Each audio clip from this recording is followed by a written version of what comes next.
pemisah glukosa. Nah, enzim ini berfungsi sebagai pemulung selanjutnya itu ada lisosom ini memiliki bentuk yang lonjong.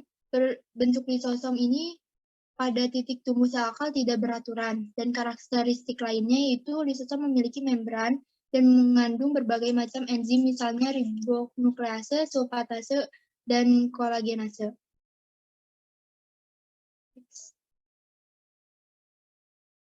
Nah, peran-peran lisosom ini yang paling baik dipelajari adalah pemecahan bahan yang dibawa ke dalam sel dari lingkungan ekstraselular. Dan lisosom juga memiliki nutrisi yang dihasilkan melewati membran lisosom ke dalam sitosol. Lalu, pada mamalia, terdapat sel fagosit seperti makrofag dan neutrofil. Nah, makrofag dan neutrofil ini berfungsi sebagai pemulung yang menelan kotoran dan mikroorganisme yang berpotensi berbahaya. Bakteri yang tertelan umumnya dinonaktifkan oleh pH rendah, lisosom, dan kemudian dicerna secara enzimatik. Lalu, lisosom juga tersusun dari membran seperti halnya membran sel, tetapi hanya terdiri satu lapis sel saja. Selanjutnya itu lisosom ditinjau dari segi fisiologisnya, terdiri dari dua kategori, yaitu ada lisosom primer yang hanya berisi enzim hidrolase, dan lisosom sekunder yang hanya berisi enzim hidrolase. Juga terdapat substrat yang dapat dicerna. Next. Nah, berikut merupakan tabel dari enzim-enzim yang terdapat pada lisosom, yaitu di sini terdapat fosfase, lalu ada nuklease, terus ada protease dan enzim penghidrolisis GAG, lalu ada polisakaridases dan oligosakaridases, lalu ada enzim hidrolisis, ada enzim hidrolisis sphingolipid, ada enzim hidrolisis lipid. Nah, yang tabel pada sebelah kanan ini terdapat substrat-substrat yang berada di lisosom. Dapat dilihat. Next. Berikut merupakan struktur lisosom. Nah, lisosom ini memiliki, tadi seperti yang saya jelaskan, memiliki bentuk yang lonjong dan memiliki membran, tetapi hanya memiliki satu membran saja. Lalu pada lisosom ini juga memiliki membran sel yang berbentuk lipid bilayer. Lalu pada setiap membrannya itu memiliki transport protein yang berupa protein integral dan memiliki enzim-enzim hidrolitik.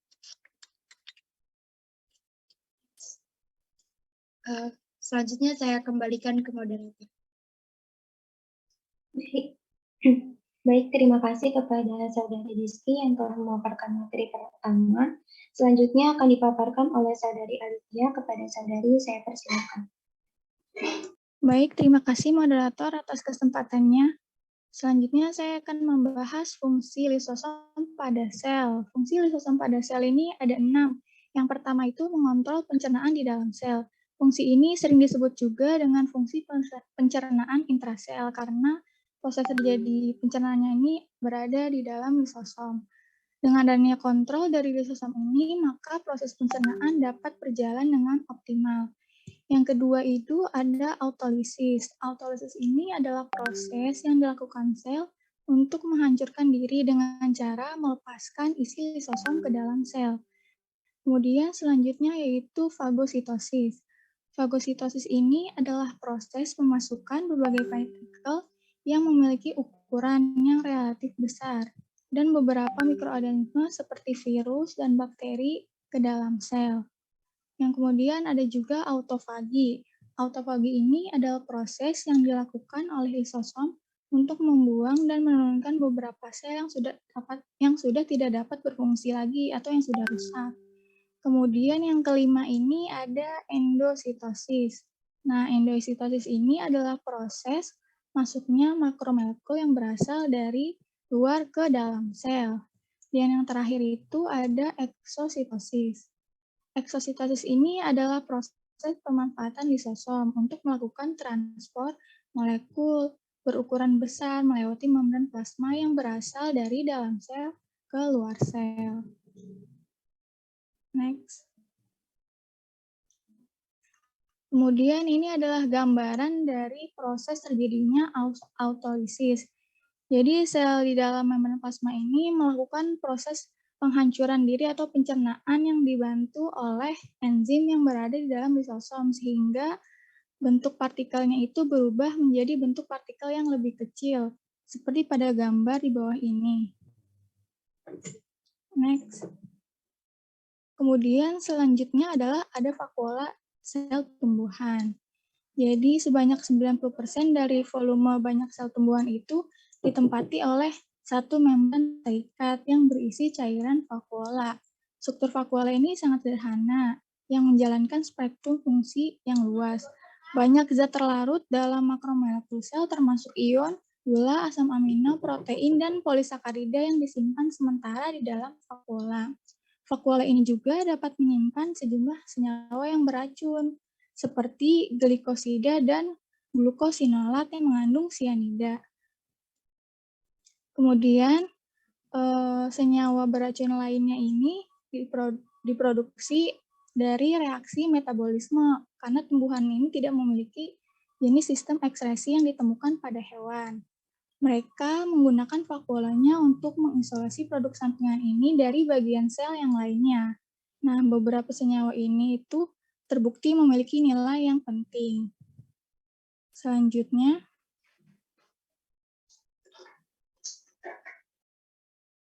nah berikut ini adalah gambar penampang dari vakuola sel tumbuhan. Membran yang membatasi vakuola ini adalah tonoplas yang mengandung sejumlah sistem transfer aktif yang memompa ion ke dalam kompartemen vakuola ke konsentrasi yang jauh lebih tinggi daripada konsentrasi di sitoplasma atau tekanan hidrostatik yang diberikan oleh vakuola tidak hanya memberikan dukungan untuk jaringan yang lunak, tetapi juga dapat meregangkan dinding sel pertumbuhan, cairan ekstraseluler.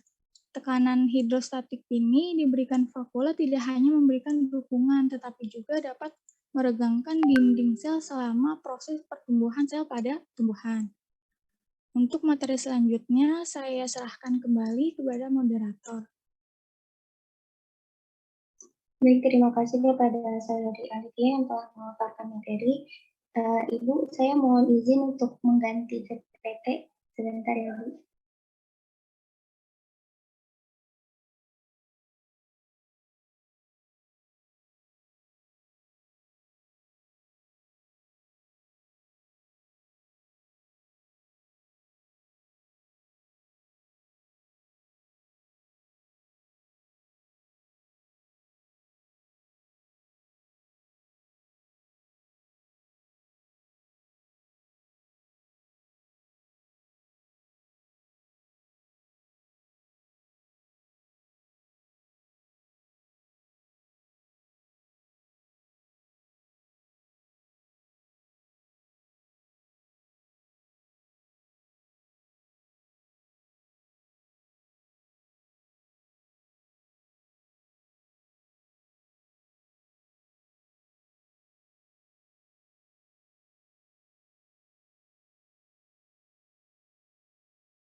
Nggak ada suara? Belum.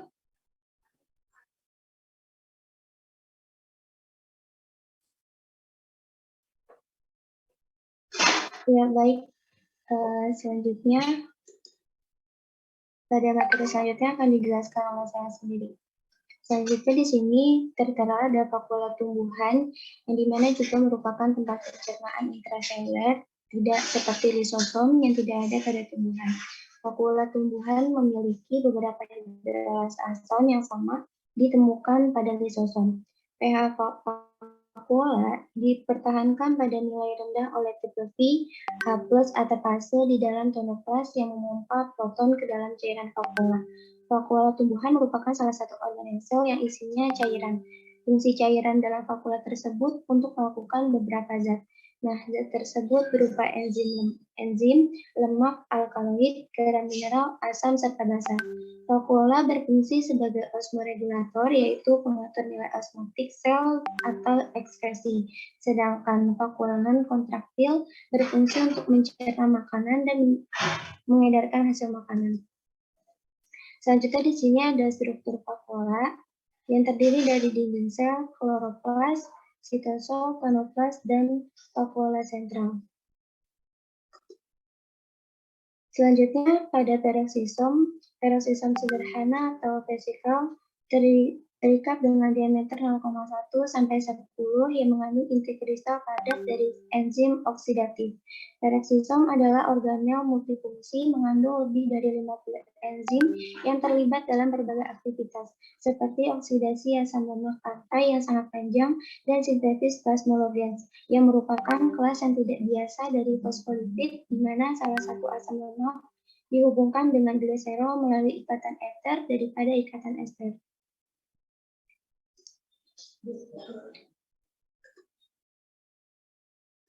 Peroksisom terdiri dari sifat dengan mitokondria, baik mitokondria dan peroksisom terbentuk dengan memisahkan dari organel yang sudah ada sebelumnya, menggunakan beberapa protein yang sama untuk mencapai prestasi. Kedua jenis organel tersebut mengimport protein yang telah dibentuk sebelumnya dari sitosol, dan keduanya terlibat dalam jenis metabolisme oksidatif yang serupa. Selanjutnya ada eksositosis. Eksositosis dibagi menjadi dua, ada konstitutif dan regulatif. Konstitutif di sini yaitu suatu materi yang ditransport dalam vesicula secretory dan dikeluarkan ke tempat tujuan dengan bantuan peptida, sinyal yang terdapat pada protein yang transport. Sedangkan yang regulatif, materinya disekresikan dan disimpan dalam satu vesikula dan baru dikeluarkan jika ada rangsangan. Ini merupakan gambaran dari eksositosis, yang sebelah kanan merupakan konstitutif, di mana ia akan terus-menerus dalam sel tergantung pada fungsinya. Sedangkan yang regulatif, dia akan merespon terhadap pemicu pelepasan neurotransmitter. Baiklah, untuk materi selanjutnya, saya akan dijelaskan kepada Saudari Lazrin. Kepada Saudari, saya persilakan.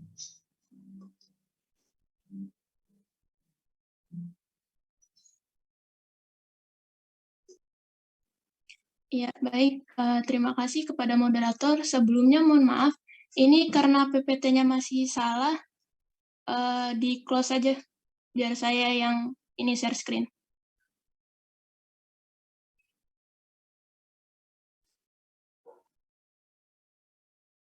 Kalau yang di-upload sudah betul atau masih salah? Udah, Bu. Justru yang di-upload yang betul ini. Sekarang mau saya buka dari Classroom.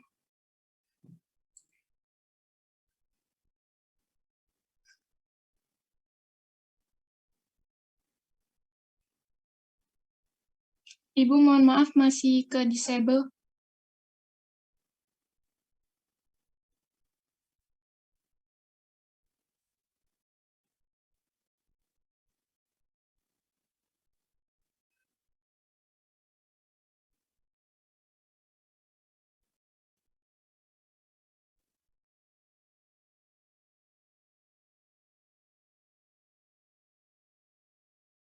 Ya, baik. Sudah, Ibu. Terima kasih, Ibu. Ya, mohon maaf atas kesalahannya. Selanjutnya di sini saya akan memaparkan materi mengenai endositosis. Endositosis ini adalah transport makromolekul dan materi yang sangat kecil ke dalam sel dengan cara membentuk vesikula baru dari membran plasma. Endositosis dapat dibagi secara menyeluruh menjadi 3 tipe. Yang pertama ada pinositosis, yang merupakan perpindahan cairan senyawa terlarut atau makromolekul tersuspensi dari luar ke dalam sel. Yang kedua ada endositosis melalui perantara reseptor, yaitu merupakan pengikatan suatu senyawa tertentu pada reseptor yang ada pada membran sel. Dan yang ketiga ada fagositosis. Fagositosis ini dilakukan secara menyeluruh oleh beberapa jenis sel untuk menyerap partikel yang relatif besar. Diameternya ini lebih dari 0,5 mm dari lingkungannya. Banyak protista bersel tunggal seperti amuba dan ciliata menyerap partikel dengan menangkap partikel makanan dan organisme yang lebih kecil dan memasukkannya ke dalam lipatan membran plasma. Lipatan ini digunakan untuk menghasilkan vakuola atau fagosom yang terjepit ke dalam membran plasma. Fagosom menyatu dengan lisosom dan kemudian dicerna menjadi fagolisosom. Pada kebanyakan hewan, fagositosis adalah mekanisme perlindungan diri. Nah, berikut merupakan tahapan dari pinositosis dan endositosis. Di sini saya akan menjelaskan pertama tahapan pinositosis. Pinositosis ini memiliki spesifikasi yang hampir sama dengan tahapan endositosis melalui perantara reseptor. Nah, kenapa dikatakan mirip? Di sini seperti yang dapat kalian lihat, ekstraseluler di pinositosis dan endositosis melalui perantara reseptor itu sama. Bentuknya itu tetesan cairan yang dimasukkan ke dalam lengkungan, namun terdapat perbedaan. Nah, perbedaannya ini ada di lapisan protein dan juga di reseptor khusus yang ada pada endositosis melalui perantara reseptor. Nah, di tahapan pinositosis ini dimulai dari lengkungan membran plasma. Nah, lengkungan membran plasma ini akan diisi oleh molekul-molekul kecil dari luar yang akan masuk ke dalam lengkungan ini. Dan setelah masuk ke dalam lengkungan, membran plasma ini akan memisahkan dirinya membentuk vesikula baru. Nah, selanjutnya di tahap endositosis melalui perantara reseptor ini, tahapan awalnya itu pembentukan lengkungan membran plasma seperti tahap sebelumnya, namun perbedaannya di sini terdapat reseptor khusus yang mengikat molekul-molekul yang sesuai dengan reseptornya. Nah, setelah dilakukan pengikatan, maka membran plasma melepaskan dirinya membentuk vesikula baru. Nah, selanjutnya ada tahap fagositosis. Nah, fagositosis ini merupakan tahap yang dilakukan untuk mencerna makanan pada amuba dan melindungi diri pada organisme seperti hewan dan manusia. Nah, di sini merupakan contoh dari fagositosis yang terjadi pada amuba. Nah, di amuba ini, fagositosisnya ini pertama zat yang akan dimakan oleh amuba ini di sini berbentuk alga hijau, akan dimasukkan ke dalam, ditelan oleh kaki semu atau pseudopodium, dan seperti ditelan oleh si amubanya, dan kemudian setelah proses penelanan itu, si pseudopodium atau kaki semu ini melepaskan dirinya menjadi vakuola makanan. Nah, setelah membentuk vakuola makanan ini akan dicerna oleh lisosom. Nah, di lisosom ini terdapat enzim yang membantu mencerna vakuola makanan. Setelah dicerna, nantinya akan dikeluarkan zat-zat sisanya kembali keluar, melebur dengan bagian-bagian luar, sisi-sisi luar amuba. Baik, untuk selanjutnya saya kembalikan kepada moderator.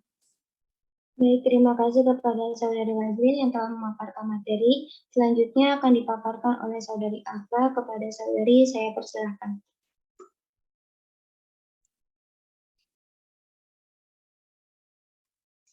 Baik, terima kasih kepada moderator. Sebelumnya, saya izin off-cam karena jaringannya kurang stabil.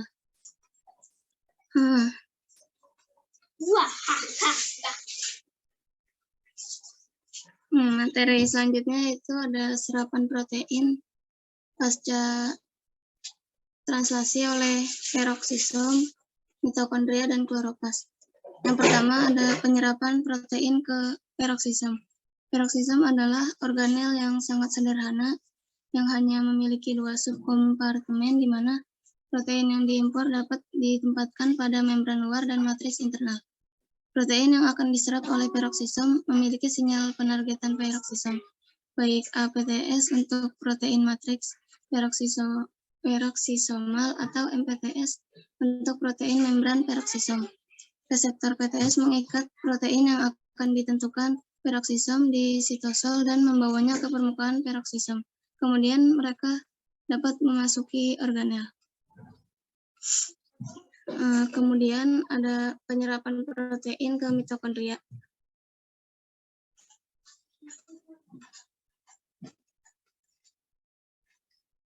Sebelum protein dapat memasuki mitokondria, protein harus disajikan ke mitokondria dalam keadaan yang relatif diperpanjang atau tidak dilipat. Beberapa molekul pendamping yang berbeda terlibat dalam mempersiapkan polipeptida untuk penyerapan ke mitokondria, termasuk yang secara khusus mengarahkan protein mitokondria ke permukaan sitosolik OMM. Protein yang ditunjukkan untuk EMM atau matriks harus melewati ruang intermembran dan melibatkan kompleks impor protein kedua yang terletak di EMM yang disebut kompleks TIM.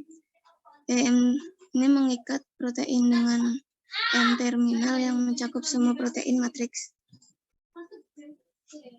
TIM23 ini mengenali dan mentranslokasi protein matriks sepenuhnya melalui EMM dan ke dalam kompartemen berair bagian dalam. Kemudian penyerapan protein ke kloroplas.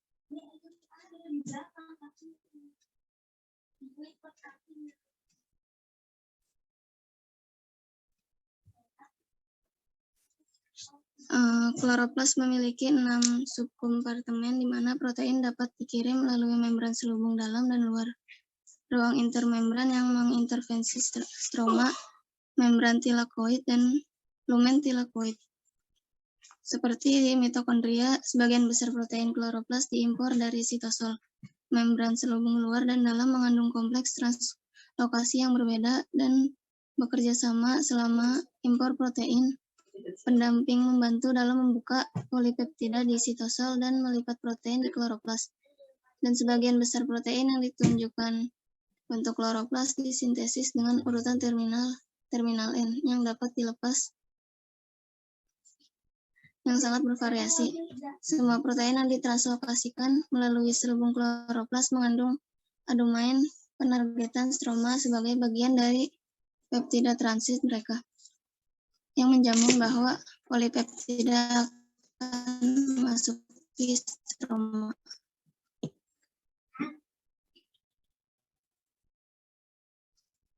Saya kembalikan ke moderator.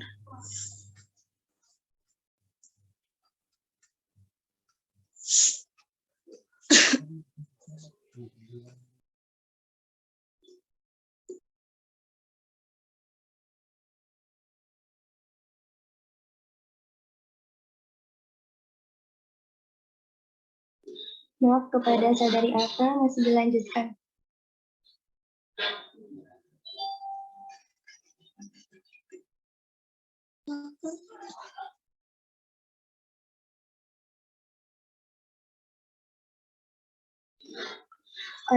Baik, selanjutnya untuk pemaparan materi berikutnya akan dipaparkan oleh saudari Rizky. Kepadanya saya persilakan. Baik, terima kasih kepada moderator. Nah, jadi di sini terdapat fotorespirasi dan siklus glikolat. Nah, siklus glikolat ini merupakan serangkaian reaksi kimia yang terjadi dalam peroksisom dan bergandengan dengan siklus karbon pada kloroplas. Nah, lalu Siklus ini juga melibatkan ada kloroplas, peroksisom, dan mitokondria. Jalur atau siklus glikolat ini dimulai dalam kloroplas, di mana fosfoglikolat dan glikolat, lalu fosfogliserat dibentuk dalam fotosintesis. Lalu glikolat ini meninggalkan kloroplas menuju peroksisom dengan perantara atau suatu pengemban atau pengangkut yang disebut glioksilat glikolat shuttle. Nah, dalam peroksisom ini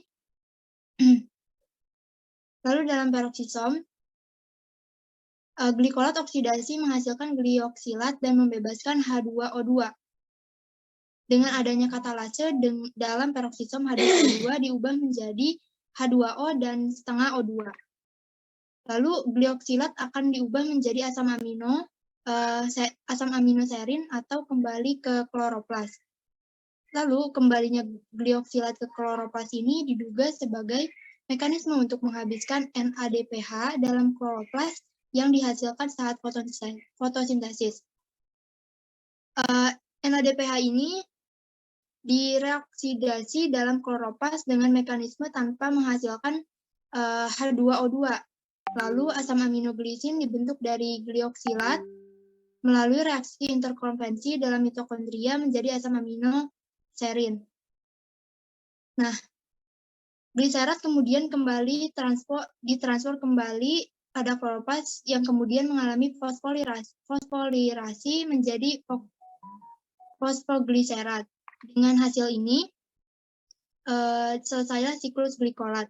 Nah, jalur ini membebaskan satu molekul CO2, lalu menghasilkan satu molekul serin pada mitokondria atau gliserat dari dua molekul fosfoglikolat atau menghasilkan satu molekul serin atau satu molekul glisin ditambah persenyawaan C. Baik, saya kembalikan ke moderator.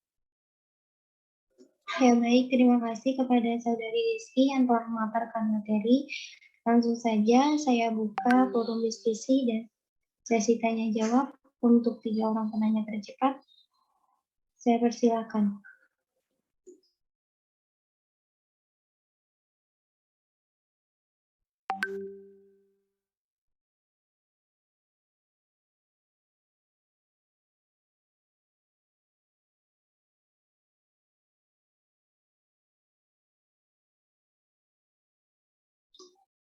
Baik, terima kasih kepada teman-teman yang sudah mengajukan pertanyaan. Saya akan mengambil 3 orang penanya tercepat. Yang pertama ada Siti Atiyah, Syifa Amelia,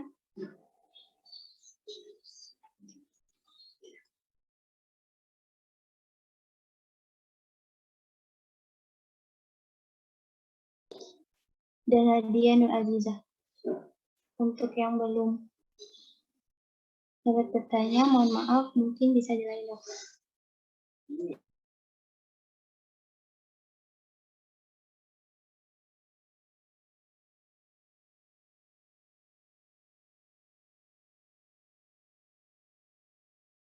Baik, langsung saja kepada penanya pertama, dipersilakan untuk unmute dan mengajukan pertanyaannya.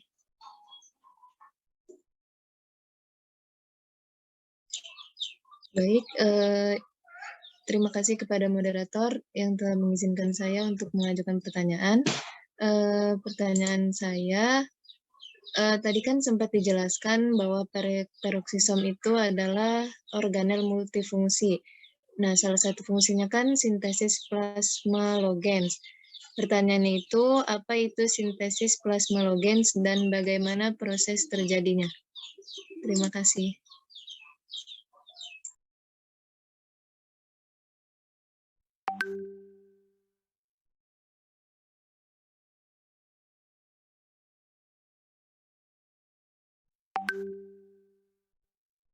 Baik, terima kasih kepada Siti Atiyah yang telah mengajukan pertanyaannya. Selanjutnya kepada Saudari Syifa Amelia, dipersilakan. Terima kasih kepada moderator. Saya ingin bertanya tentang peroksisom. Di makalah ada tentang zat yang teroksidasi yang relatif dan beracun. Nah, apakah ada hubungannya dengan retikulum endoplasma? Jika ada, bagaimana hubungan peroksisom dengan retikulum endoplasma? Terima kasih. Baik, terima kasih kepada Saudari Syifa Amelia. Selanjutnya kepada Saudari Nadia dipersilakan. Baik, terima kasih kepada moderator. Saya izin bertanya, jadi vakuola tumbuhan itu kan pada PPT dapat mengeluarkan racun ya, ketika dilukai herbivor dan jamur. Nah, pertanyaannya, kalau dia mengeluarkan racun, apakah si herbivor dan jamur tersebut akan mati, atau bagaimana ya? Lalu kalau tumbuhan tersebut dimakan, apakah beracun juga? Terima kasih. Baik, terima kasih kepada Saudari Nadia yang telah membacakan pertanyaannya. Ibu, kami mohon izin untuk diberikan waktu berdiskusi.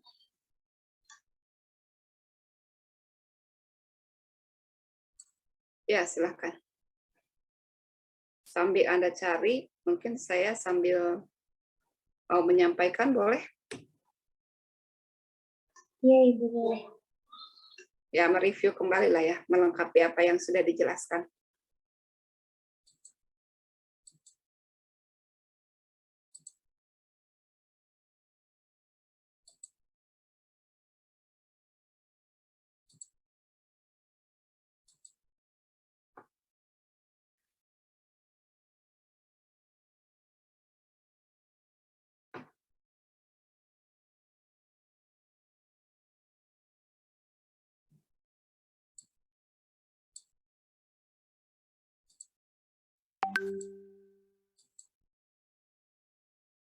Terlihat ya?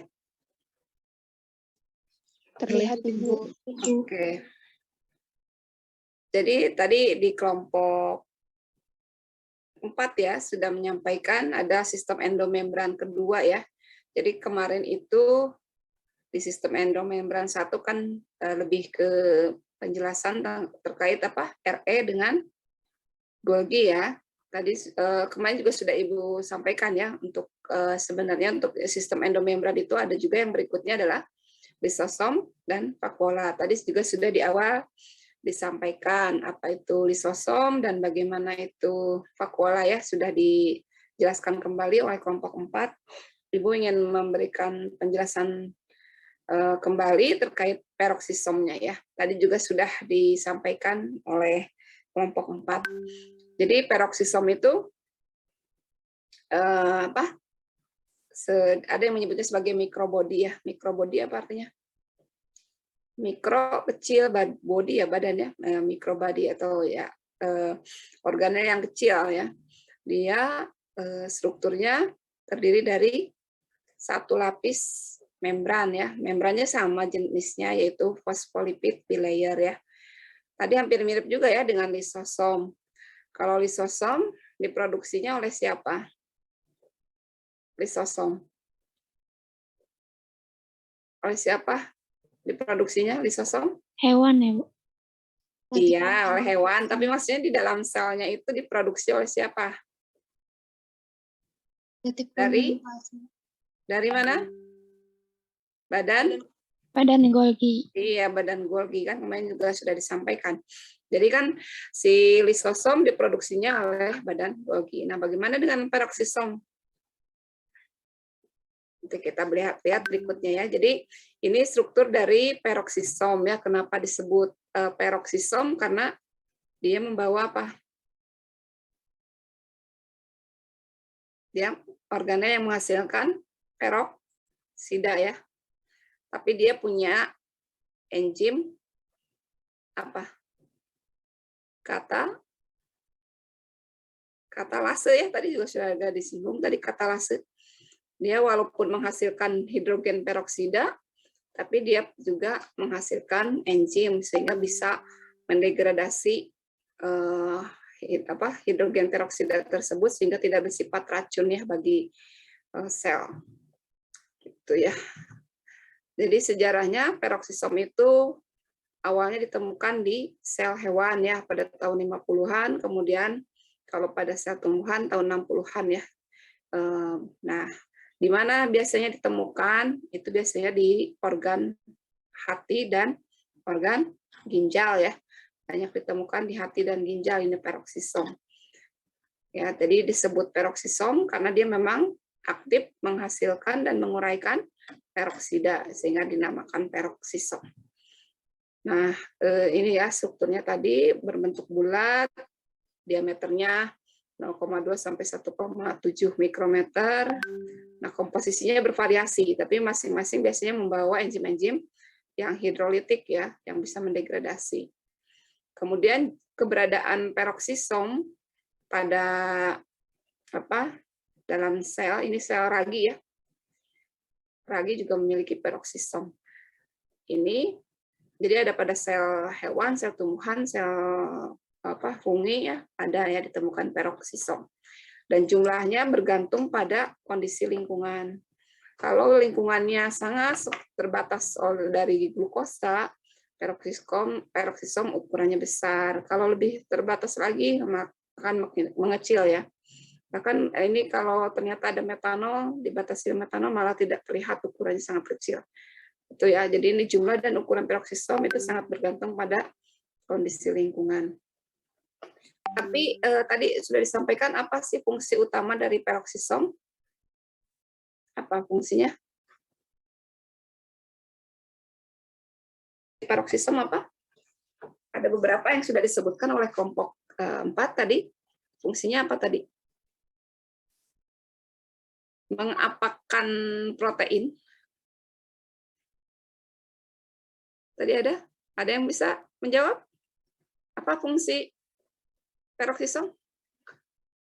Menyerap protein, bukan? Menyerap protein, oke ya. Terus apa lagi? Tadi ada lemak lantai degradasi lemak. Terus apa lagi? Sintesis ya Bu, sintesis plasmalogen Bu. Ya, mensintesis plasmalogen tadi ada berkaitan dengan pertanyaan yang disampaikan oleh penanya pertama ya, Siti Atia. Ya, ini jadi peroksisom itu fungsi di dalam sel itu sebagai pengimpor protein. Protein apa yang diimpor? Protein-protein yang dianggap sudah berupa sampah ya, atau sudah tidak digunakan lagi di dalam sel. Kalau tetap ada di dalam sel kan dia berupa sampah ya, atau nanti sampah kalau terus menumpuk maka dia bisa mungkin menyebabkan kerusakan ya dalam sel itu sendiri. Nah, maka untuk mendegradasi protein-protein dalam sitosol ya, dalam cairan sel yang sudah tidak digunakan lagi, itu akan didegradasi di dalam peroksisom. Nah, di sini urutan cara mengimpornya bagaimana ya. Mengimpor itu kan dia memasukkan dari luar ya, maksudnya dari luar itu dari sitosol dimasukkan ke dalam peroksisom. Di sini ada contohnya, misalnya ada yang sudah tidak digunakan lagi, misalnya ya protein di dalam di dalam sitosol. Nah, di sini ada protein pengenal ya yang terlibat dalam impor protein yang namanya peroksin atau disingkat dengan PEX ya, PEX. Ini ada PEX 5, ada PEX 7. Ini adalah protein yang aktif ya mencari protein-protein yang tidak digunakan di dalam sitosol, kemudian dia ikat, kemudian dia bawa ya menuju peroksisom. Jadi di peroksisom juga sama ya seperti membran sel, jadi ada protein integral yang fungsinya sebagai saluran ya. Jadi dia memasukkan protein-protein yang tidak digunakan lagi atau yang sifatnya berupa sampah gitu ya, masuk ke dalam peroksisom. Nanti di dalam peroksisom akan didegradasikan karena tadi banyak mengandung enzim hidrolitik ya. Jadi ini gambarannya. Jadi ada protein peroksin mendeteksi protein yang tidak digunakan, kemudian dia akan membawa ya, mengarahkan protein tersebut masuk ke dalam peroksisom. Kalau sudah masuk, nanti si peroksinnya kembali ya mencari lagi protein lainnya. Itu tugasnya peroksisom ya, mengimpor protein. Tapi nanti proteinnya diapakan, didegradasi. Ada juga yang sifatnya dia biosintesis ya, atau membuat.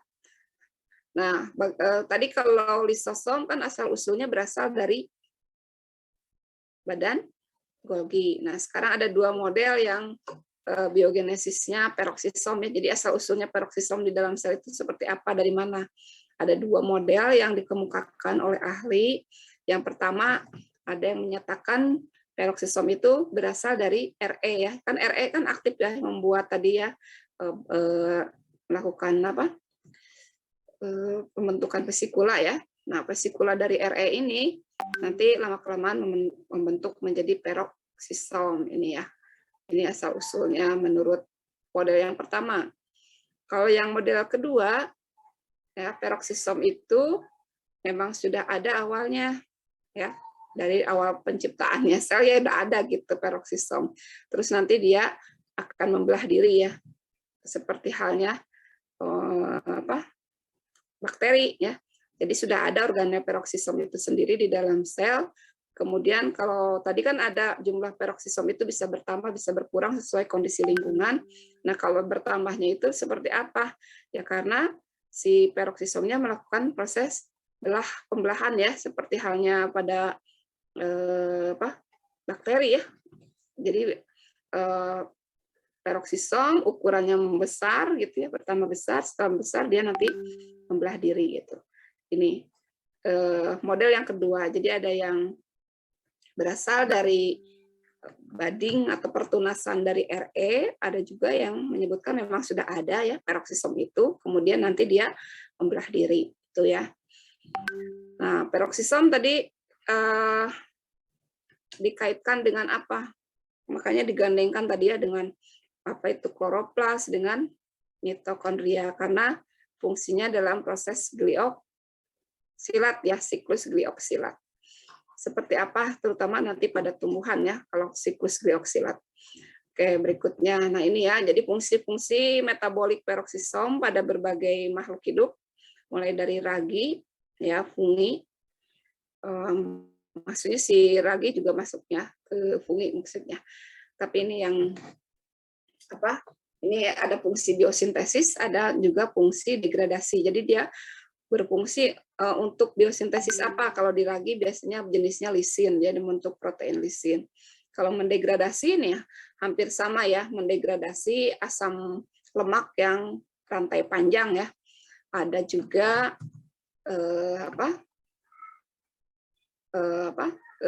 ini glioksilat siklus atau siklus glioksilat ya pada ragi ataupun pada tumbuhan nanti dan fungi itu sama ya, ada proses siklus glioksilat. Kemudian membentuk penisilin ya, misalnya ini untuk pada jamur. Kemudian pada tumbuhan ini banyaknya fungsinya sebagai degradasi ya. Di sini ada mendegradasi purin. Purin itu bagian dari apa? Dari DNA ya, karena ada DNA ataupun RNA. Jadi dari apa? Purin dan pirimidin ya. Jadi itu mendegradasi purin itu dari DNA-nya ya. Kemudian mendegradasi di proses fotorespirasi, nanti di berikutnya dijelaskan. Tadi juga kelompok 4 sudah menjelaskan sedikit terkait siklus glioksilat. Kemudian di mamalia tadi ya, ini membentuk atau biosintesis dari fosfolipid ya, eter fosfolipid atau yang dinamakan plasminogen. Kemudian dia juga bisa mensintesis kolesterol, kemudian asam empedu, ya. Kemudian menghasilkan ini yang unsaturated atau asam lemak tak jenuh ya. Kemudian mendegradasi asam amino, purin, prostaglandin, poliamin ya, dan lainnya nanti. Ini hampir mirip ya. Kalau untuk degradasi pada umumnya mendegradasi protein, mendegradasi asam lemak, kemudian ada beta oksidasi asam lemak ya. Nah itu. Nah tadi nih istilahnya mungkin langsung bisa terjawab ya pertanyaan tadi. Jadi plasmalogen itu apa? Tadi kan di mamalia peroksisom berfungsi untuk menghasilkan eter fosfolipid. Jadi apa itu? Jadi plasmalogen adalah lipid yang mirip dengan fosfolipid ya. Jadi mirip tapi hanya khusus biasanya menyusun komponen membran sel, saraf, dan otot ya. Jadi plasmalogen itu fosfolipid yang menyusun membran sel saraf dan otot. Kemudian karena di sini disebut eter fosfolipid karena gugus asilnya itu ya ada ikatan eter ya, makanya disebut tadi eter fosfolipid. Terus ada istilah tadi beta oksidasi, apa itu? Jadi fungsi dari peroksisom kan salah satunya adalah beta oksidasi, yaitu proses pemecahan asam lemak menjadi asetil-CoA ya. Di mana ini kita lihat nanti berikutnya kita lihat prosesnya ya. Jadi beta oksidasi proses pemecahan asam lemak menjadi asetil-CoA. Anda ingat kan asetil-CoA biasanya di mana? Kalau kita biasanya kan asam pirufat ya, asam pirufat menjadi asetil-CoA. Itu kalau di salah satunya apa? Dekarboksilasi oksidatif ya, langkah dari respirasi seluler. Tapi kalau beta oksidasi memecahkan asam lemak menjadi asetil-CoA. Kemudian ada istilah apa tadi? Fotorespirasi. Apa itu fotorespirasi? Proses di mana tumbuhan ya, ini pada tumbuhan, terutama tumbuhan kelompok C3 ya. Tahu kan C3?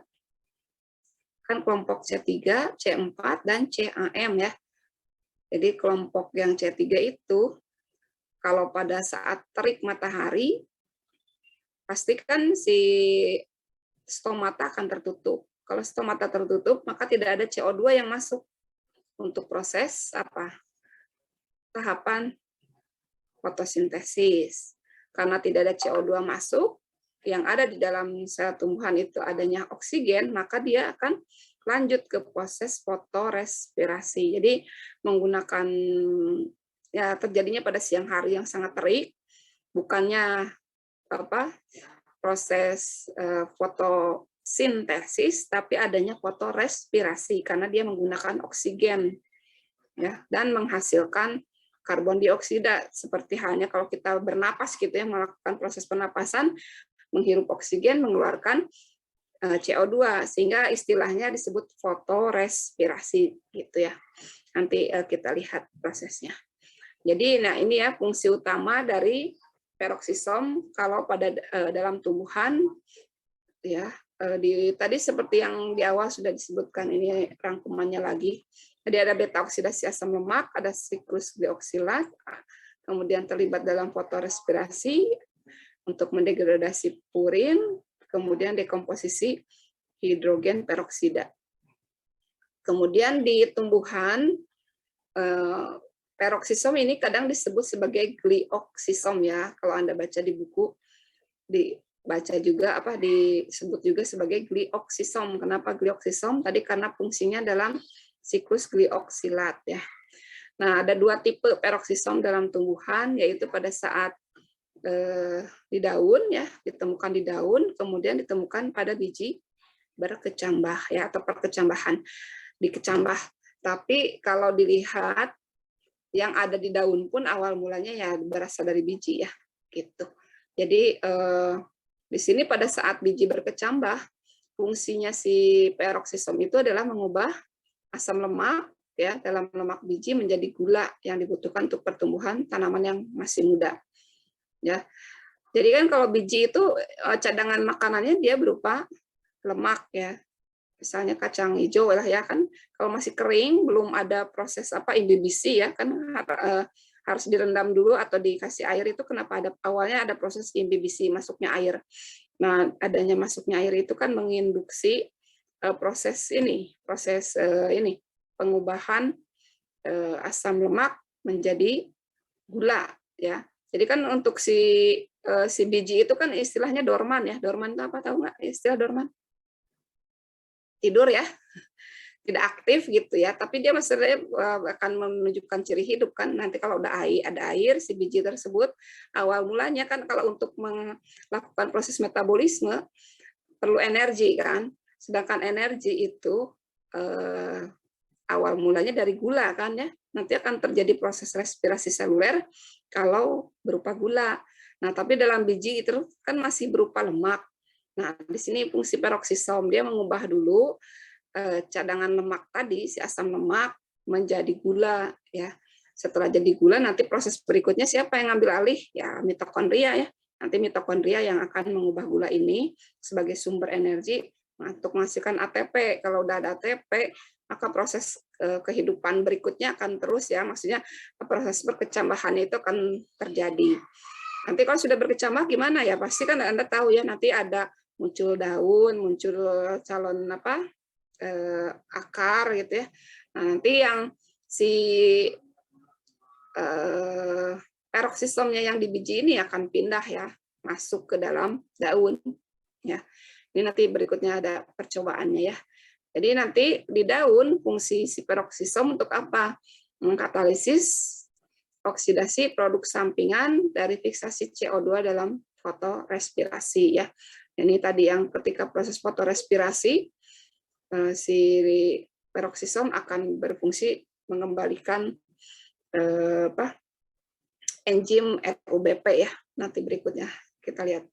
Jadi ini ya, kalau peroksisom di tumbuhan kadang disebut juga sebagai glioksisom karena sebagai fungsinya pada siklus glioksilat. Nah, ini gambar beta oksidasi. Tadi apa beta oksidasi itu tadi?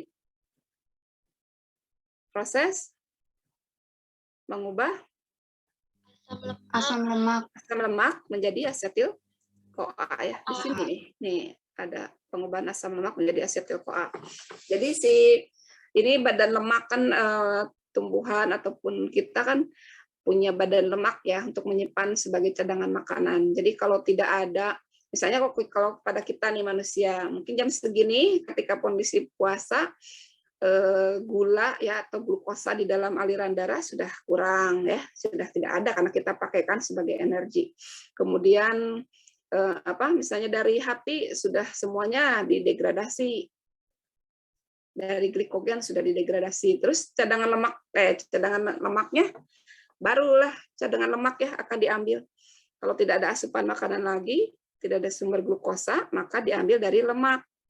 Jadi makanya kan kalau lama-kelamaan orang puasa, kenapa jadi kurus?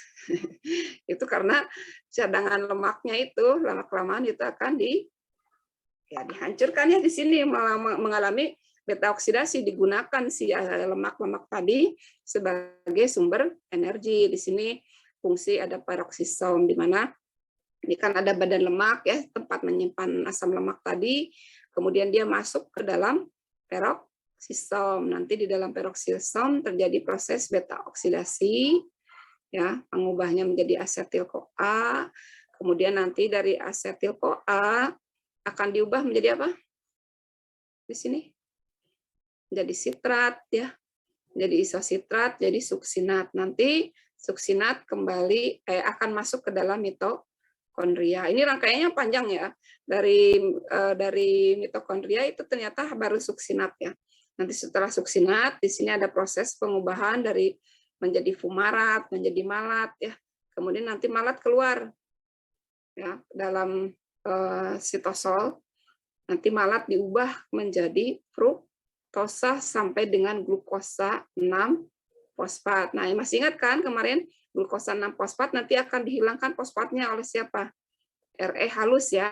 Sehingga nanti di sitosol ini ada glukosa ya. Terus nanti baru deh ya di sitoplasma ini si glukosa itu sudah ada, jadi nanti akan masuk ke tahap apa? Respirasi seluler yang pertama adalah glikolisis ya, mengubah glukosa menjadi asam pirufat. Nanti baru asam pirufat masuk lagi ke dalam mitokondria. Di mitokondria baru diubah lagi menjadi asetil CoA.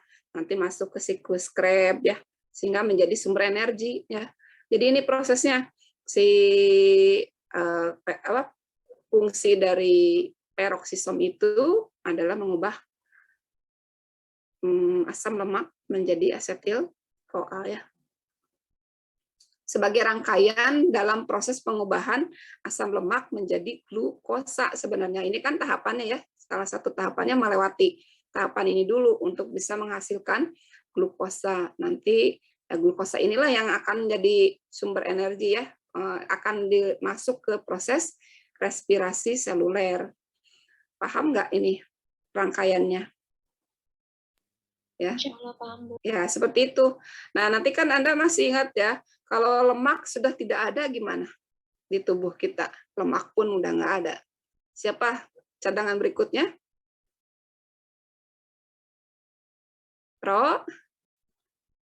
Protein.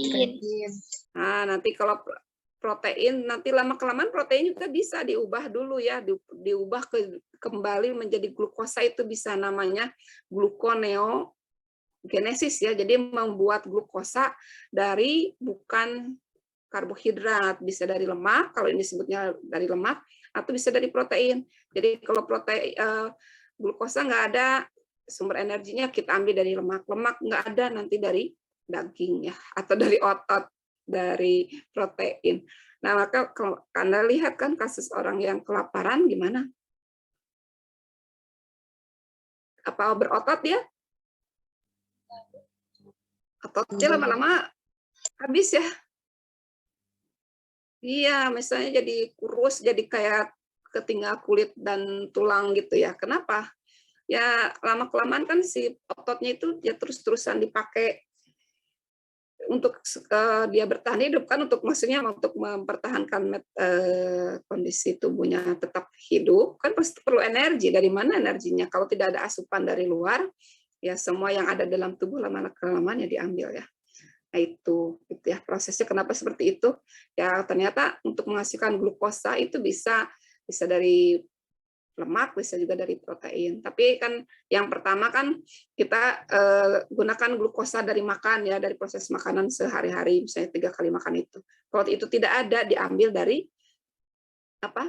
Pertamanya dari glikogen ya. Jadi simpanan pertamanya itu kan glikogen ya, cadangan makanannya. Glikogen tidak ada, maka ambil dari lemak. Lemak nggak ada, dari protein gitu ya. Nah ini fungsi si peroksisom atau glioksisom ya, jadi melakukan proses beta oksidasi ya, mengubah asam lemak menjadi asetil CoA ya, sebagai salah satu rangkaian untuk mengubah lemak menjadi glukosa.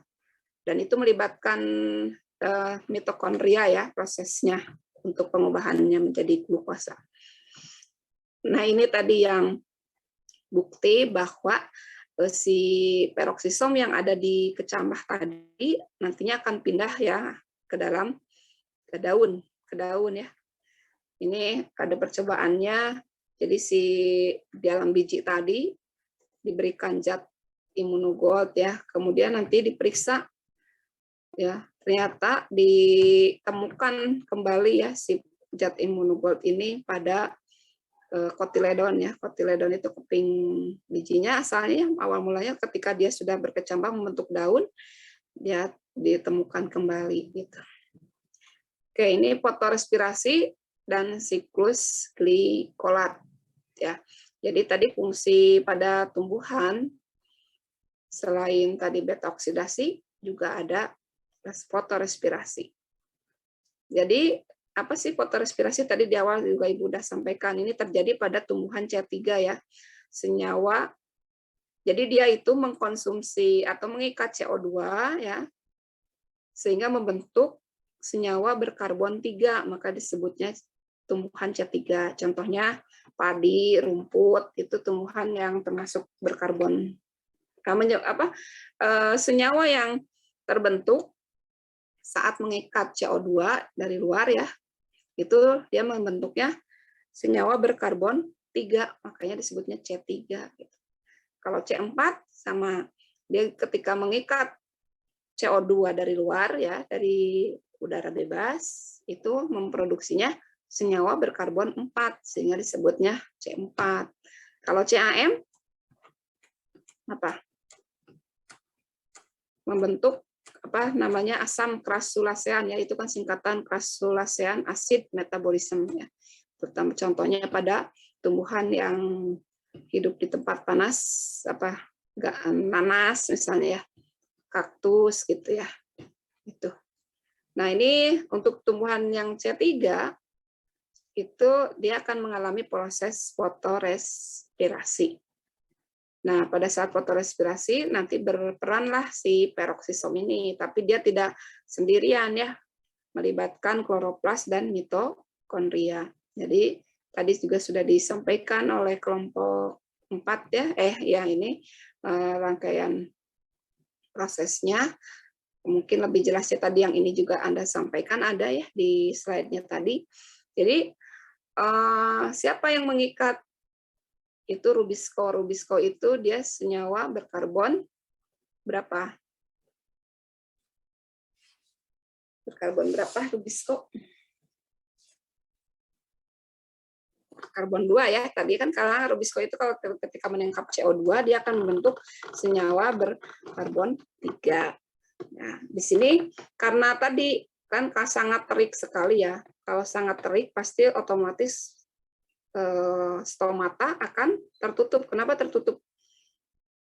Kira-kira buat apa? Kenapa tumbuhan harus menutup stomatanya pada saat terik matahari? Biar nggak terjadi penguapan, Bu. Ya, tidak terjadi penguapan atau transpirasi. Nanti kalau terbuka terus, nanti uap air yang ada dalam tumbuhan akan keluar terus, nanti dia akan layu dan lama-lama bisa mati kan. Nah, untuk itu pasti otomatis dia akan menutup stomata agar tidak terjadi proses transpirasi atau pengeluaran uap air. Kalau tertutup, otomatis CO2 dari luar pun nggak bisa masuk kan, karena stomata tertutup. Nah, padahal di dalam tumbuhan tersebut sudah terjadi ya proses fotolisis, pasti terjadi ya pemecahan air ya menjadi menghasilkan oksigen, itu tetap terjadi. Jadi kan oksigen yang dihasilkan dari tumbuhan itu sebenarnya bukan dari CO2 ya, tapi dia dari air. Air ya menggunakan cahaya matahari terpecah ya menjadi atau disebutnya fotolisis. Jadi si H2O-nya terpecah menjadi O2 dan H ya. Kemudian oksigennya lama-kelamaan akan banyak kan di dalam tumbuhan tersebut. Nah, ternyata si rubisco ini selain bisa mengikat CO2, dia juga bisa mengikat O2. Jadi tingkat afinitasnya ke O2 itu juga tinggi. Karena nggak ada CO2, maka si O2 ini akan diikat oleh rubisco. Sehingga zat atau molekul yang terbentuk adalah fosfoglikolat. Nanti glikolat akan diubah menjadi glikolat ya, fosfoglikolatnya. Nah, baru keluar nih dari kloroplas masuk ke peroksisom. Glikolat di dalam peroksisom akan diubah menjadi glioksilat. Setiap pengubahan zat ya di dalam peroksisom itu selalu ada hasil sampingannya, yaitu berupa H2O2. H2O2 ini bersifat racun ya. Tapi karena dia punya enzim katalase, maka dia akan langsung mendegradasinya juga ya, mengubah si H2O2 menjadi H2O dan O2 setengah O2. Ini oleh enzim katalase. Nah, tadi kan ini rangkaiannya kembali lagi menjadi glikolat, menjadi glioksilat, menjadi glisin. Nah, nanti dari glisin keluar ya, setelah menjadi glisin keluar dari peroksisom masuk ke mitokondria. Di mitokondria, glisin akan dirubah menjadi serin. Nah, pengubahan glisin menjadi serin itu ada proses pengeluaran CO2. Nah, dari sinilah ya istilah fotorespirasi itu berasal. Jadi fotonya itu karena dia saat terik matahari ya, masih pada saat menggunakan tahapan, sebenarnya seharusnya tahapan fotosintesis. Tapi karena ada oksigen, dia mengkonsumsi oksigen dan menghasilkan CO2 seperti halnya pada proses respirasi, maka disebutnya fotorespirasi.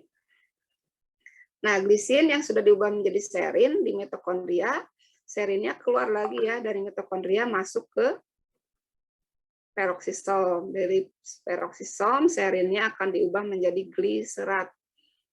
Nanti gliserat masuk kembali ke dalam kloroplas. Nanti di kloroplas akan diubah menjadi fosfogliserat, sehingga nanti kembali lagi akan membentuk rubisco.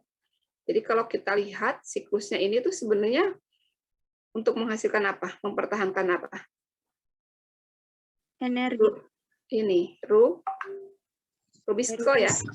Rubisco-nya kan asalnya berikatan dengan oksigen.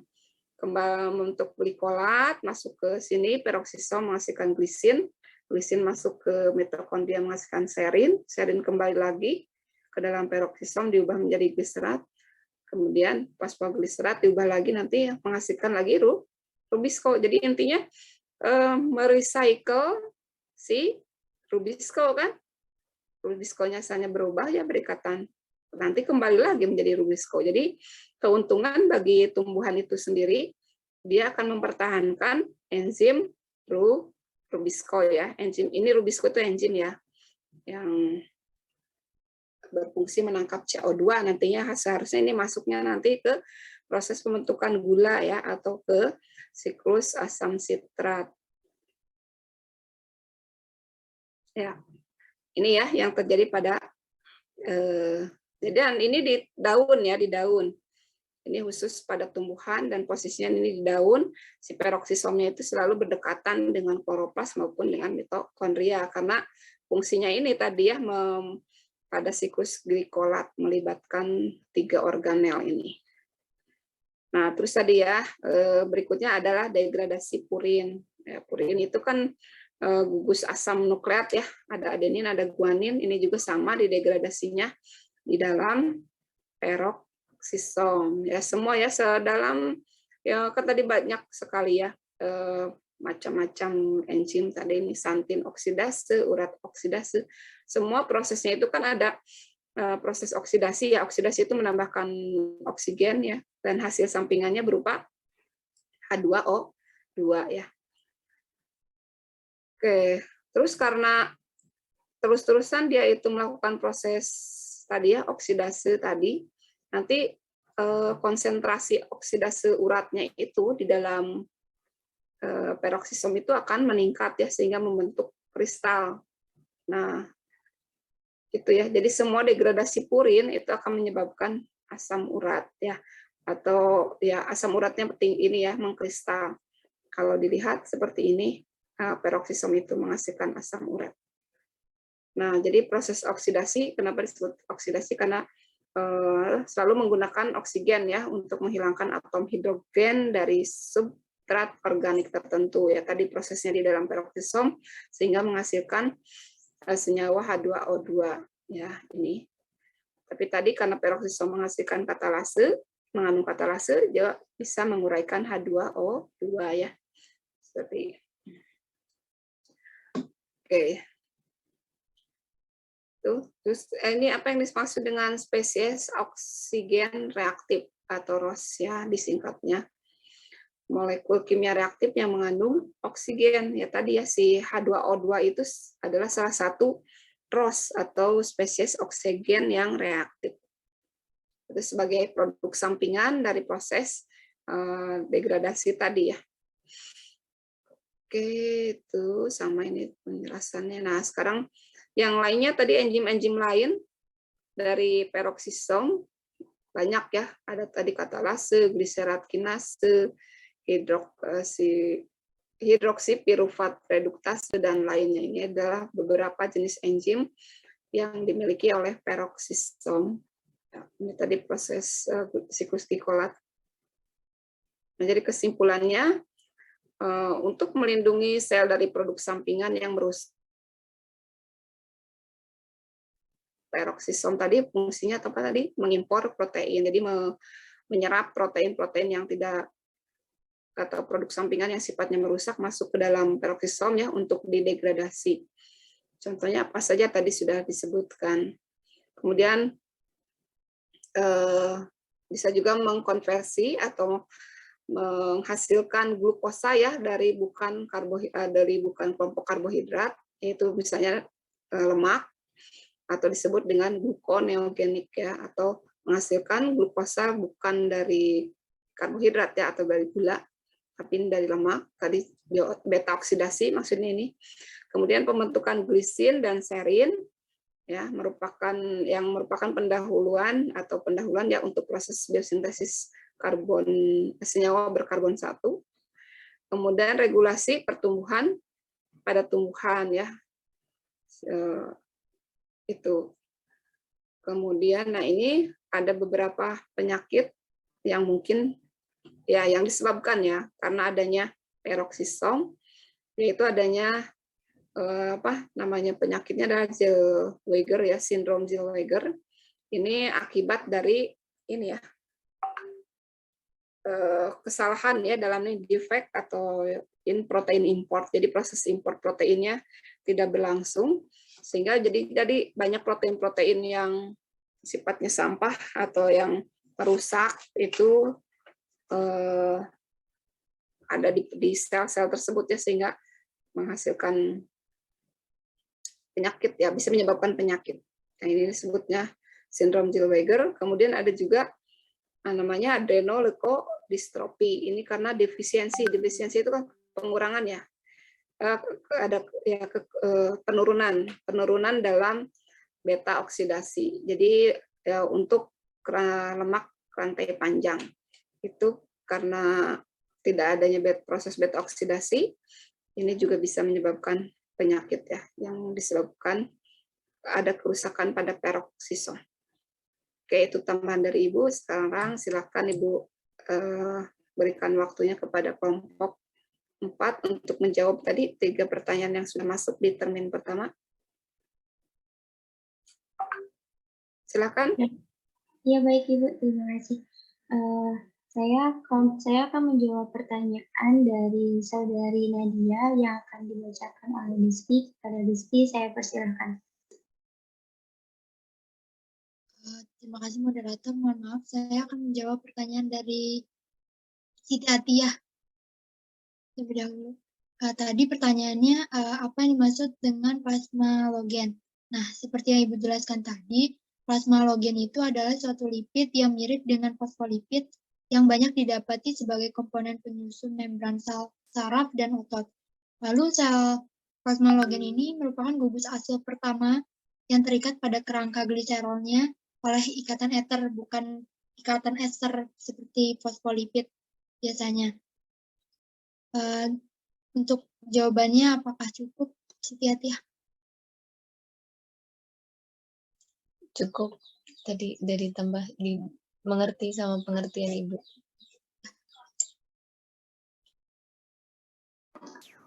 Ya, baik, terima kasih kepada Saudari Rizky. Selanjutnya ada pertanyaan dari Nadia yang akan dijawab oleh Saudari Alifia. Kepadanya saya persilakan. Baik, saya akan menjawab pertanyaan dari Nadia. Tadi kan pertanyaannya itu tanaman mengeluarkan racun ya. Kalau misalnya dilukai oleh herbivora atau jamur. Pertanyaannya apakah herbivora atau jamur itu akan terkena dampaknya? Dan apabila tanaman yang beracun tadi jika dikonsumsi akan berdampak buruk atau tidak bagi manusia ya. Jadi saya akan menjawab, jadi tanaman ini kan ada yang mempunyai racun alami ya di dalamnya seperti singkong. Singkong ini memiliki racun alami berupa glikosida sianogenik. Jadi kalau misalnya dia dilukai oleh tanaman lain atau fungi, maka akan berdampak buruk bagi yang melukainya itu. Dan apabila tanaman singkong ini dikonsumsi oleh manusia, juga akan berdampak ya bagi kesehatan, misalnya aja bisa mual, muntah, atau sakit kepala. Mungkin bisa juga kalau misalnya ingin dikonsumsi ini harus melalui proses pengolahan yang benar agar racunnya ini bisa diminimalisir atau bisa berkurang gitu. Jadi bisa dikonsumsi oleh manusia. Jadi itu saja jawaban saya. Apakah sudah cukup, Saudari Nadia? Iya, terima kasih Alifia. Baik, saya kembalikan lagi kepada moderator. Baik, terima kasih kepada Saudari Alifia. Mohon maaf sebelumnya Ibu dan teman-teman semua, untuk pertanyaan dari Saudari Syifa Amelia, kelompok kami belum bisa menemukan jawabannya. Mungkin dari teman-teman ada yang bisa menjawab pertanyaannya. Saya akan bacakan tentang peroksisom, di mana ada tentang zat yang teroksidasi relatif dan beracun.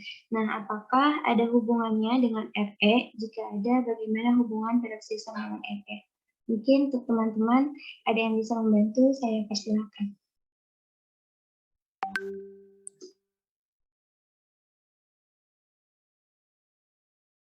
Tadi ulangi pertanyaannya. Pertanyaannya tentang peroksisom, terdapat zat yang teroksidasi yang relatif dan beracun.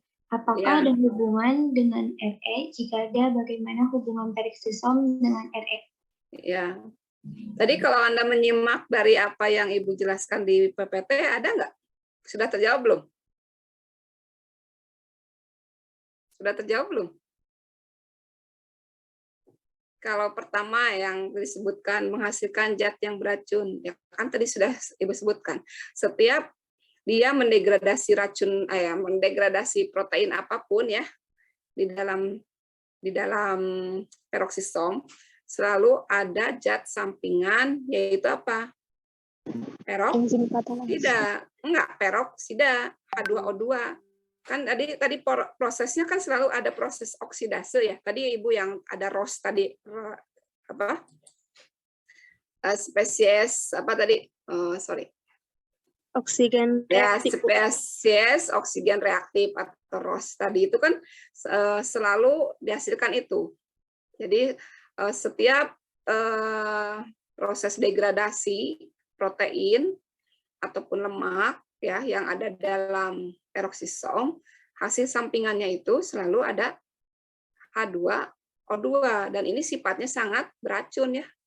Tapi si peroksisom punya penangkalnya ya, yaitu dia memiliki enzim katalase. Jadi setiap ada menghasilkan H2O2 dia akan langsung degradasi. Ya. Jadi tidak akhirnya dalam sel tersebut ya tidak apa-apa ya, tidak memiliki racun lagi karena sudah diuraikan oleh katalase. Dan tadi pertanyaan yang keduanya, adakah hubungannya dengan RE? Tadi Ibu di awal sudah sampaikan ada 2 model. Jadi ada juga yang menyebutkan asal mula peroksisom itu berasal dari RE ya. Jadi kalau ditanyakan ada hubungannya enggak? Ya kemungkinan besar ada teori yang menyampaikan bahwa asal usul dari peroksisom itu adalah berasal dari RE. Gitu ya.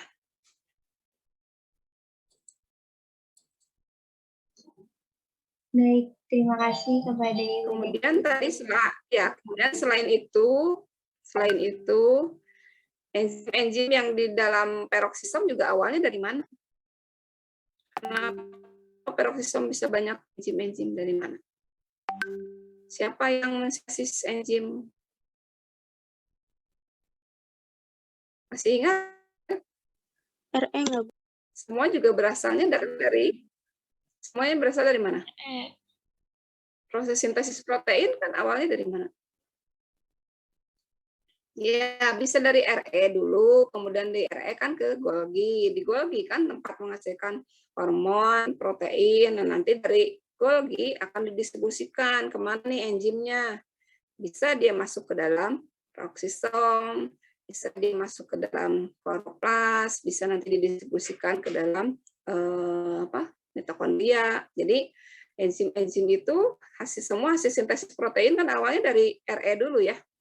Ya, dari RE nanti dimodifikasi masuk ke ada penambahan glukosa.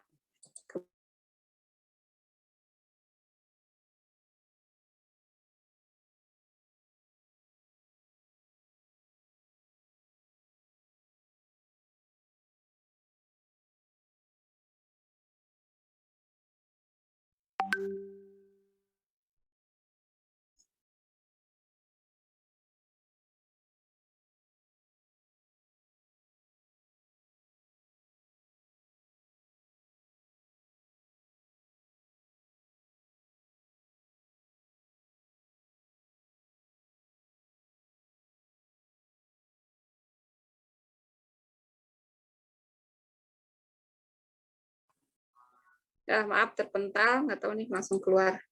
Ya, baik itu ya yang bisa Ibu sampaikan. Silakan yang termin kedua nih udah ada 5 penanya. Silakan. Iya, baik. Terima kasih Bu atas jawabannya. Selanjutnya saya akan membuka termin kedua. Untuk 3 orang penanya saya persilakan. Yang pertama ada Anissa Kirana, Ulfatullah Hidrohman, dan Rahmayani Anwar. Kepada yang belum terpilih, mohon maaf, mungkin bisa di lain waktu. Langsung saja kepada penanya pertama, Nisa Kirana, saya persilakan.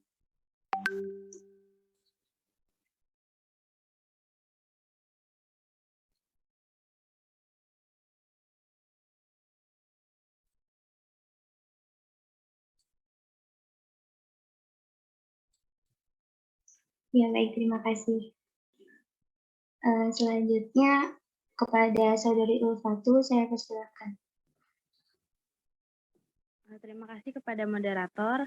Pertanyaan saya, di fungsi lisosom pada sel kan terdapat autolisis ya. Nah, ada nggak sih pengaplikasian autolisis pada sel dalam kehidupan sehari-hari? Terima kasih.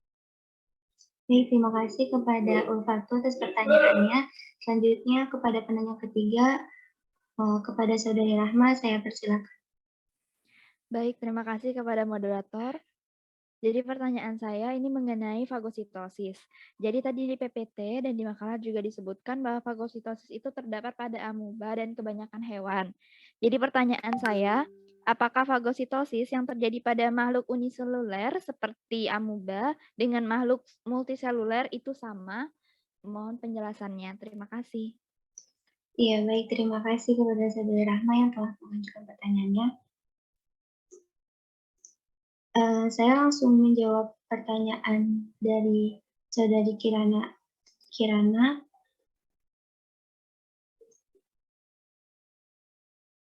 Pertanyaannya, apa tonoplas dan apa perbedaan tonoplas dengan membran sel pada umumnya?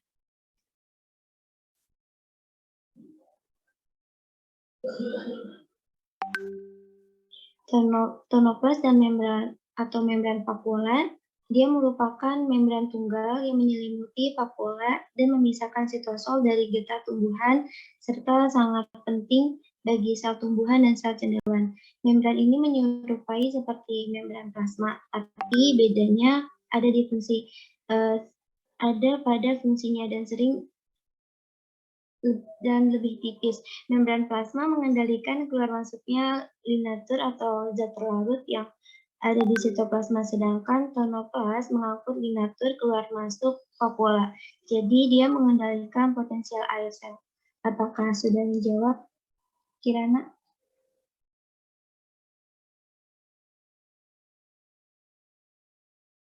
Ya.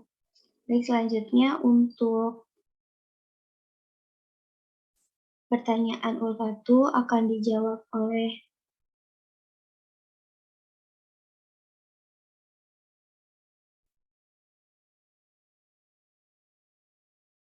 kepada Saudari Diski, saya persilakan. Izin menjawab untuk pertanyaan Ulfatu. Pertanyaannya, ada nggak pengaplikasian autolisis dalam kehidupan sehari-hari? Jadi pengaplikasian autolisis dalam kehidupan sehari-hari itu ada pembuatan minuman fermentasi anggur seperti sel hamir. Nah, sel hamir ini akan melaksanakan proses autolisis yang sangat dipengaruhi oleh temperatur atau suhu. Kemudian pH yang digunakan, pH optimum adalah pada kisaran 3-4 dan suhu fermentasi yang optimum setelah itu sebanyak 15-18 derajat Celcius. Jadi untuk pengaplikasian pada autolisis ini merupakan minuman fermentasi. Apakah jawabannya telah cukup? Ulfatu? Sudah terjawab, terima kasih. Ya, baik. Saya kembalikan ke moderator. Iya, baik. Terima kasih kepada Saudari Rizky. Selanjutnya pada... Sorry, sebentar. Iya, Itu dapat dari jawaban dari mana? Apa sih maksudnya autolisis?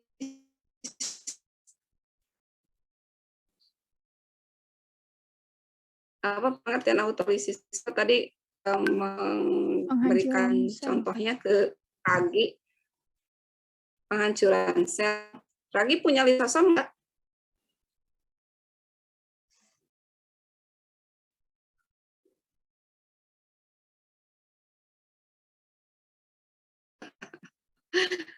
Tadi lisosom hanya dimiliki oleh siapa? Sel hewan. Iya, kalau tadi Ragi masuk kelompok mana? Tadi slide yang ada kelompok 4 sampaikan kan ada tuh gambar autolisis. Coba lihat Anda, autolisis. Apa itu autolisis? Apa sih pengertiannya autolisis? Proses yang dilakukan oleh sel untuk menghancurkan diri dengan cara melepaskan isi lisosom ke dalam sel. Iya. Ini juga sudah Ibu sampaikan yang minggu lalu ya. Kan peran lisosom dalam proses apa? Organogenesis. Kenapa selaput di antara tangan kita waktu masih fetus ya atau masih janin di dalam perut ibu? Asalnya ada, kenapa jadi hilang? Atau penghilangan ekor berudu? Kenapa ya berudu? Katak muda ya, katak muda karena asalnya berekor, terus kenapa hilang? Itu contoh autolisis. Jadi lisis si sel-sel itu membunuh diri gitu ya. Bunuh dirinya dengan cara apa? Dengan melisiskan lisosomnya, karena lisosom itu membawa enzim pencernaan atau degradasi tadi ya, hidrolitik, sehingga dia lama diri sendiri gitu, satu mati ya. Itu di PPT yang ditayangkan tadi, Anda bisa lihat prosesnya gimana, proses autolisis itu ya tahapannya. Ini kalau yang di sini kan fagositosis ya, kelihatannya ada fagositosis. Tadi ada pertanyaan itu ya, fagositosis ya. Ada pertanyaan nggak? Oh ya, tadi siapa yang tanya ya? Nanti fagositosis itu apa sih tadi? Proses endositosis ya, memasukkan makanan padatan ya ke dalam sel. Kemudian nanti kan akan terbentuk apa? Vakuola apa? Makanan. Vakuola makanan disebutnya. Ya, vakuola makanan karena si vakuola tadi berisi makanan yang diambil dari luar. Kemudian nanti vakuola makanan ini bergabung dengan lisosom ya. Bergabung dengan lisosom menjadi fagosom namanya. Nanti makanan tadi ya didegradasi oleh enzim-enzim yang dimiliki oleh lisosom sehingga terjadi proses pencernaan. Kemudian nanti zat-zat yang diperlukan oleh sel tersebut diambil, diserap. Nanti yang tidak diperlukan dia akan dieksositosiskan, akan dikeluarkan lagi. Itu ya. Nah, tadi sedangkan yang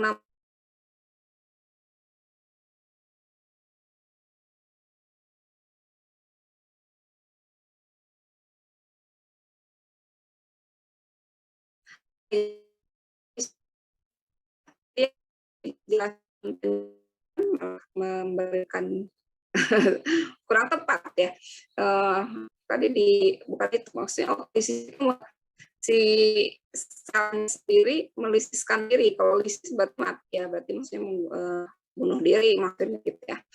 Nah itu contohnya di penghilangan ekor pada katak muda ya, ketika dia akan beralih menjadi katak dewasa itu hilang. Kenapa? Itu kadang sel-selnya degradasi, hilang, mati gitu ya, sehingga hilang. Ataupun tadi penghilangan selaput pada antar jari tangan ataupun antar jari kaki ya. Jadi pas pertama kali pembentukan ya seperti kaki jemari bebek ya. Kalau bebek kan masih ada ya selaputnya antar jari gitu ya. Nah, kalau kita hilang, kenapa hilangnya tadi? Karena peran dari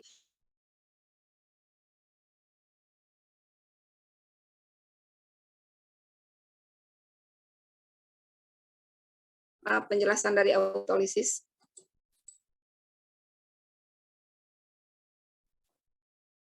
Kan berikutnya, pertanyaan berikutnya apa tadi?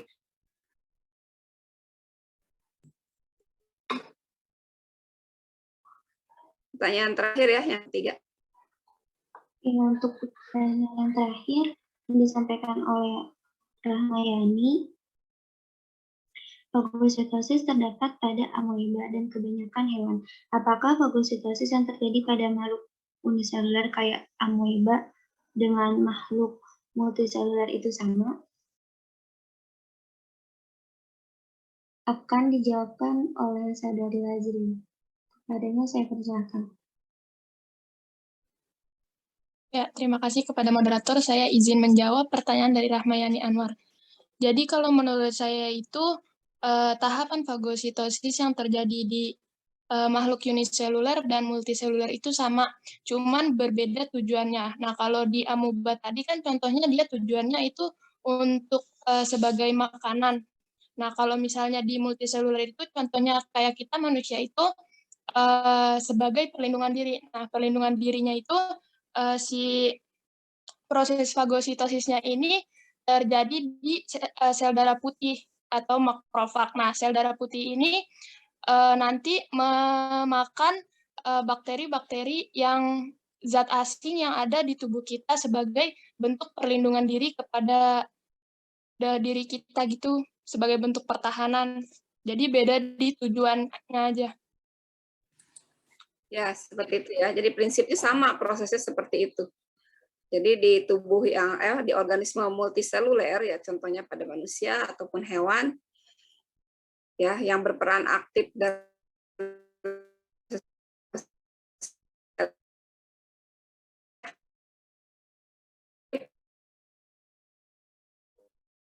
asing ya, atau yang bibit penyakit atau misalnya bakteri yang masuk ya yang dianggap berbahaya itu akan aktif di fagosit, kemudian nanti didegradasi.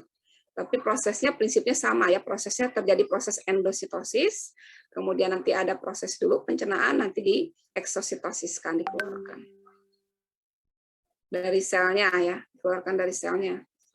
Nanti dari selnya kemana? Kalau di tubuh yang multiseluler kan, kalau yang uniseluler begitu di eksositosiskan dia langsung keluar ke lingkungan ya. Tapi kalau yang multiseluler hasilnya kemana? Masuk ke peredaran darah ya. Nanti masuk di mana? Disaring di mana? Di ginjal ya. Kan cuci darah itu di ginjal. Ya. Nanti kotorannya kemana? Melalui urin ya. Racun atau apapun kan dikeluarkan melalui urin. Seperti itu ya. Jadi si sel darah putihnya memfagosit, mencernakan, kemudian yang tidak dicernakan nanti dia dikeluarkan dari selnya, tapi kemana nanti yang hasil degradasinya? Ya masih ada di dalam plasma darah ya. Nanti kan darah itu akan dicuci nanti di dalam ginjal ya. Kemudian nanti racun-racunnya dikeluarkan berbarengan dengan urin. Seperti itu. Oke, terima kasih kelompok 4 atas presentasinya dan teman-teman yang sudah aktif bertanya dalam diskusinya. Kemudian mungkin cukup ya, nanti PPT yang dari Ibu upload di GCR. Terima kasih semuanya, sampai jumpa minggu depan untuk kelompok kelima ya, membahas tentang nukleus dan ribosom sintesis protein. Oke, silakan ditutup kelompok 4. Ya, baik Ibu, terima kasih. Baiklah, dikarenakan sesi tanya jawab sudah selesai, maka saya akhiri forum diskusi ini. Maka didapatkan kesimpulan di dalam materi pada hari ini bahwa sistem endomembran merupakan kumpulan organel dalam sitoplasma yang memiliki membran, di mana organel tersebut memiliki struktur kompleks yang fungsional. Fungsi dari sistem endomembran ini sebagai penunjuk aktivitas sel seperti berperan dalam fagositosis, berperan sebagai pencadangan makanan, dan sebagainya. Bagian sistem endomembran yang dibahas terdapat vakuola, peroksisom, dan lisosom. Mungkin itu saja yang dapat saya sampaikan. Semoga apa-apa yang telah disampaikan pada materi hari ini dapat dipahami dengan baik. Mohon kurang lebihnya, mohon maaf. Wabillahi taufiq wal hidayah. Wassalamualaikum warahmatullahi wabarakatuh. Waalaikumsalam. Terima kasih ya. Kita akhiri perkuliahan dengan mengucap alhamdulillah. Terima kasih. Selamat menunggu berbuka. Terima kasih juga Ibu. Assalamualaikum warahmatullahi wabarakatuh. Waalaikumsalam. Bye, si daftar hadir ya. Ya, Bu. Baik, Bu. Baik.